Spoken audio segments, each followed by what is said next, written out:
Hi, and welcome back to another episode of the History of Fan Anime.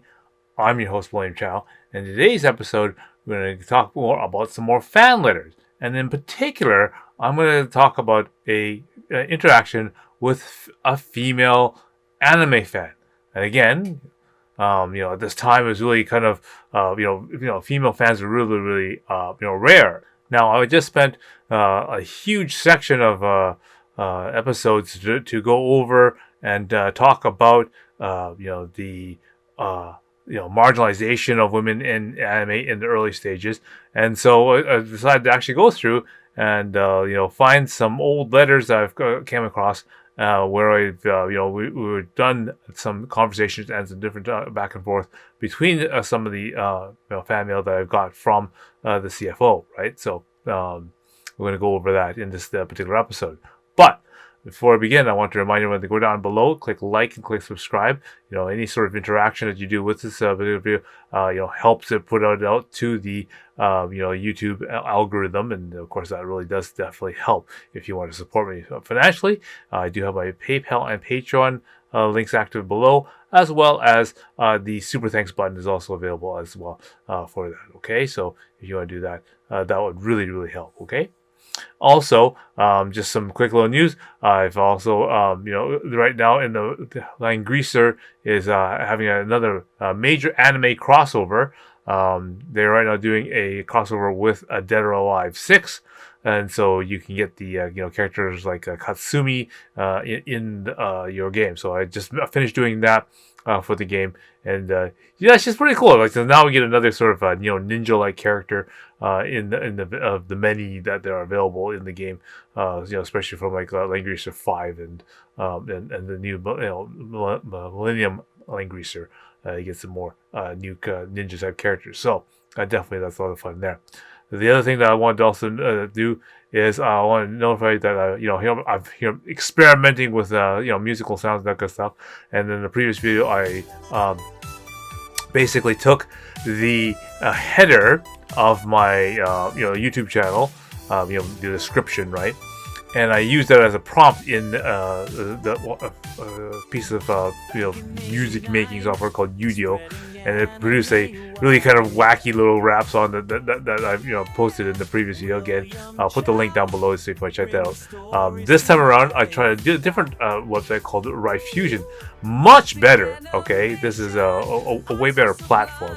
And it actually, produced an 80s style, Japanese J-pop type of song. It even includes some Japanese too. Just using the prompt that I have on this particular video, I threw that in there, and this is what it generated. So create a music video for that. Again, I'll put the link down below so that you can see both music videos if you haven't seen them, and just see what it can create just using this thing for this channel. Okay, so have fun with that. All right. So today's episode is about fan letters. Okay, so again, the time is 1988. Okay, so again, this is the time, way back even before the advent of actual like things like Windows 95. We're even bridging a ground where very few people know what news groups are. So things like anime.rec.arts.anime type of thing is a really rarity. Okay, it is.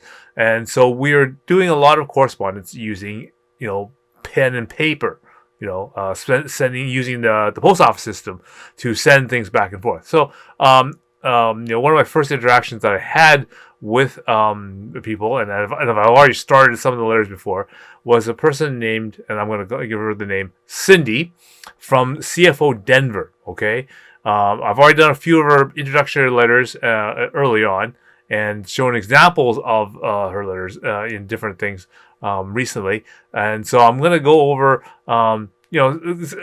just sort of an interesting sort of a back and forth about how I ended up getting some pictures of her, because again, there is no internet at this time. There's no way to electronically send anything about what you look like or how you look. You actually have to send a physical photograph, and so this is how, and the story how I got that photograph. Okay, so without further delay, I'm sure you're interested in the story and the backstory of it. So I'll let the letters do the talking, and I'll go over that. Okay. So without further delay, let's begin.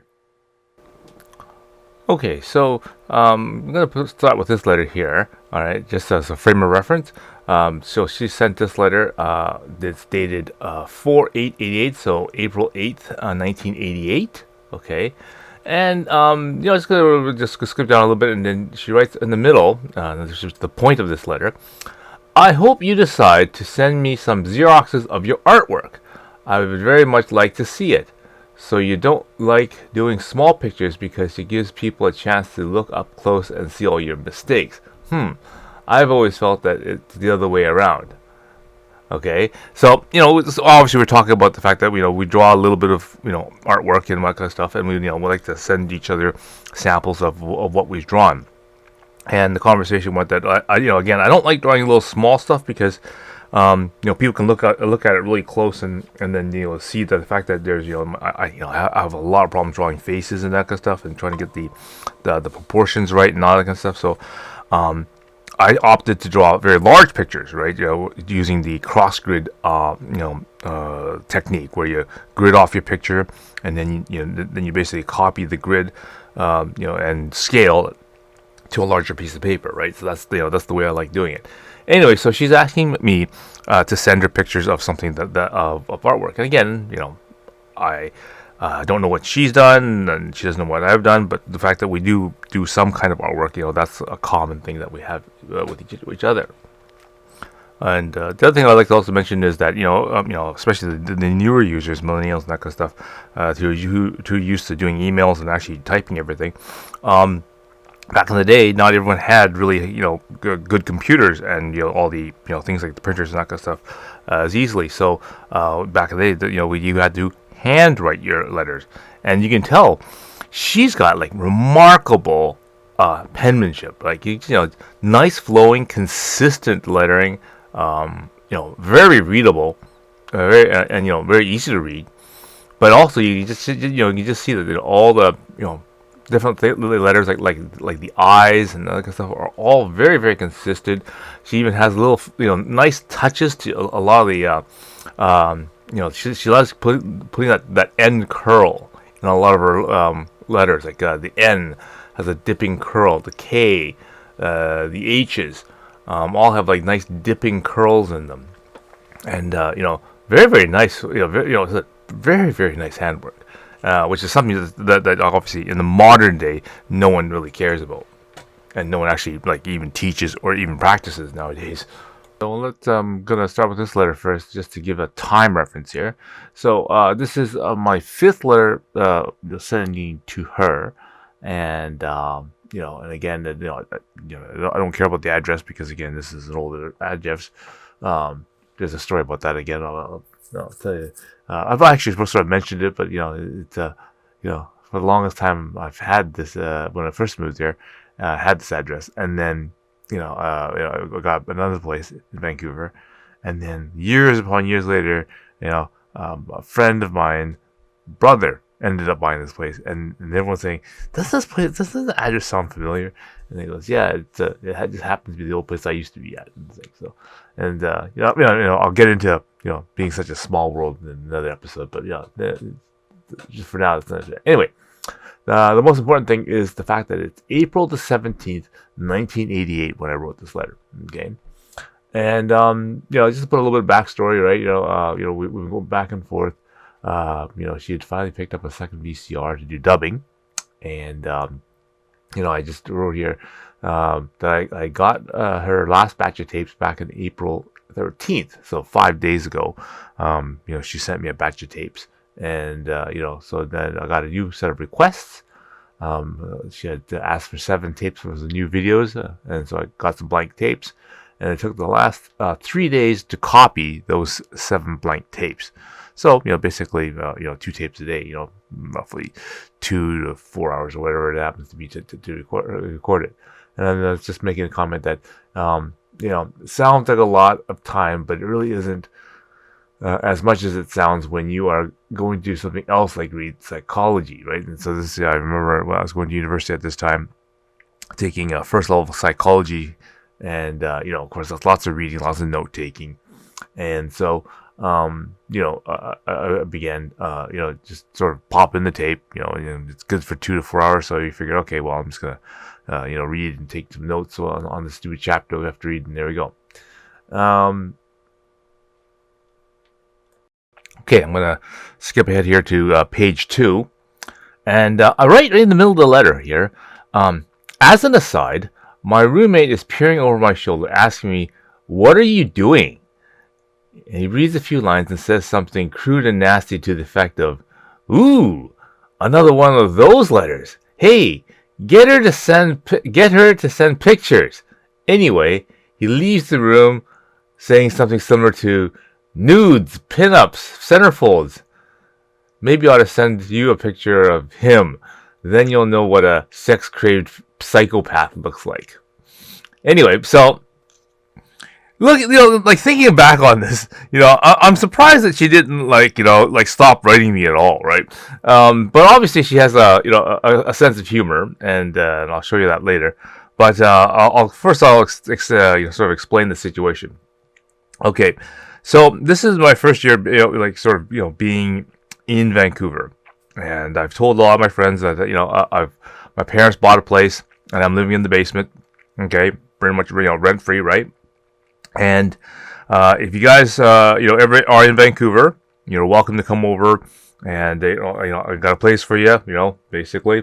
And you can crash on the floor or whatever, bring some sleeping bags or whatever. And of course, a few people did, Anyway, since I had an extra bedroom, because I was not using the bedroom, I had my bedroom in the main living room with all my equipment. So I had a bedroom which wasn't being used. So I had this arrangement where my friend Andrew, he's the guy who broke his arm skiing, and you saw him on the video, previous video, where he had a cast on his arm, and he has and my friend David, he drew a picture of Kay on his cast. Anyway, so I made an arrangement that he can stay in the extra bedroom, and I got like $150 a month for that, which is like, it's nothing. It's just, we have shared accommodations, but it's a bedroom, right? And it's nice and cheap. And at that time, I think he just came down from Prince George. He's kind of just exploring Vancouver, and just having some fun for the time being. And I think at that time he was still on welfare, like EI, right? So $150 is the stay in Vancouver is dirt cheap, even at this particular time. And anyway, so he was always been the class clown, as it were. I mean, we got in a lot of trouble. Well, I shouldn't say we. It's more like him. We always did some pretty weird stuff, and he always got in trouble for it, and I never did. But and so what? So here he is, he's staying, and he's really curious of what she looks like, because here we are, we're doing lots of talking. And again, he's a really mischievous guy. He's a little bit of the troublemaker, but he's always the life of the party, and he's always willing to just do wacky things, and for the most part, he's actually pretty good with the girls. So so that's the sort of comment. So then, what I thought is simply that it's a good idea. That maybe I should get a picture, and so I actually wrote that in, and thought it was actually a pretty good idea. Say, hey, he's got a point. Maybe I should try to write something and actually get her to send me a picture. To see who I'm actually talking to, right? And so I left that in there, and I didn't edit it out, and I sent it to her that way. And amazingly enough, she didn't ignore me at that point. Unfortunately, she had a good sense of humor, and I'll show you the next letter. Part of this motive to get a picture sent came across the idea of, well, she was asking about sending pictures of my artwork and that kind of stuff to her. So, and I thought, well, it's really hard because what I did was I did a lot of the grid artwork. So basically, you grid off your picture, and you copy the grids to a larger picture, right? And so a lot of the pictures I had done are larger scale, full size. One of the ones I was just finished doing was the Minmay one, where I tried to make it close to 1-to-1 scale in real life type of thing, right? So here I am working on trying to darken up that picture, right? So decided, okay, what I'll do is I'll take a picture of myself with the artwork, so then that way, she won't feel as weird to send a picture of her back to me. So that seems sort of normal, right? So that's sort of a mutual kind of thing. And so I decided, okay, here's what I'll do. Well, in this letter, I will take a picture and get it and send it down. Now you got to realize, we're in an era where we don't have electronic phones and digital photographs and that kind of stuff. We know you have to. We're at an age where you have to take your pocket camera, okay, with film in it, processable film in it. Take the picture, okay, and then I had to take the picture and run it down to London Drugs or something like that. Pay them like $20 to process the roll of pictures, and then print it out on paper on photographic paper for you, right? It's something that you did back in Photography 12 or something, right? And so then when I got pictures back, then I got a bunch of these, and so I made extras, and then I took those and then I threw those in those and sent it to her. Okay. Okay, so her reply is on this letter here. This is dated July 11th, 1988. So I wrote the letter to her back on April the 17th. So we're talking the rest of April, May, June, and then now we're about halfway through July, right? So 3 months, okay, it took to, for her to write the letter and have a response back. And, it's hard to fathom for the modern day generation, right? Because, I mean, you get women going, oh my God, the guy hasn't texted me back in 24 hours, right? It's like, oh, he must be ghosting me or something, right? And, sure, maybe I had that a little bit of thought in mind that maybe talking about my weirdo roommate is going to turn her off and then she'll never write me again. But this concept of instant gratification and instant reply just was not a function back in the day, right? So this is a nice way to calmly write. Anyway, she writes, calmly and apologizes for actually, taking such a long time, and says, "Oh no," I said, "I didn't forget about you." Okay, and let's just flip ahead, and she writes, "I enjoyed reading it. So you have a roommate that is a sex-craved psychopath, huh? That's pretty scary. I just thought of something obnoxious to say, but that'd be rude." So she holds the thing. So again, she took it in good humor, and to show that, she actually sent me a bunch of pictures of herself, and to my surprise, again, at this time I'm 21, okay, and and then you look at the pictures, like, okay, she's pretty attractive looking for a, also going to the University of Colorado as well. She's like, she's pretty attractive, and it's like, this is the type of thing that it's very, very, again, rare, right? Because the majority of the anime fans at this time are male fans, right?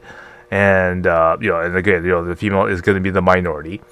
And the other thing that I always kind of find humorous is that she's probably now obviously got she's been married and got kids and all kind of stuff, and maybe her kids might stumble across this video and or not, and realize what the fact that, like, what, Mom, do you like anime? And so, of course, it's like all the different various things that they watch, and it's like, and find out that she was probably more of an anime fan than the kids are, and then there's like, ew, something. It's kind of a flexion, it's kind of interesting, because you gotta realize that in the modern era, right, because there's so much self-publication, that kind of stuff, women who are interested in anime nowadays, or like want to get on that angle and that kind of stuff, they've got all the facilities in the world to to show, to present that and show that. Let me just get into a point that that's what it is now. Right? It's more a form of self-expression and all this other stuff, right? So they've got things like all the the postings that you get on Facebook and Instagram, Snapchat, and all this other stuff. And hell, they would probably put it on their dating profiles in like Bumble and Tinder and all this other stuff too, right? All the the thirst trapping and all that other stuff, and all the really provocative costumes and clothing that they wear. It's a totally different generation and atmosphere back in this time.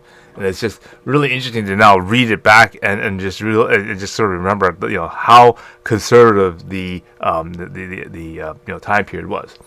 Anyway, so she did actually manage to send some pictures, and I was very very surprised about them. And really happy that actually this little sort of thought this little thought that my friend Andrew came up with actually worked so well.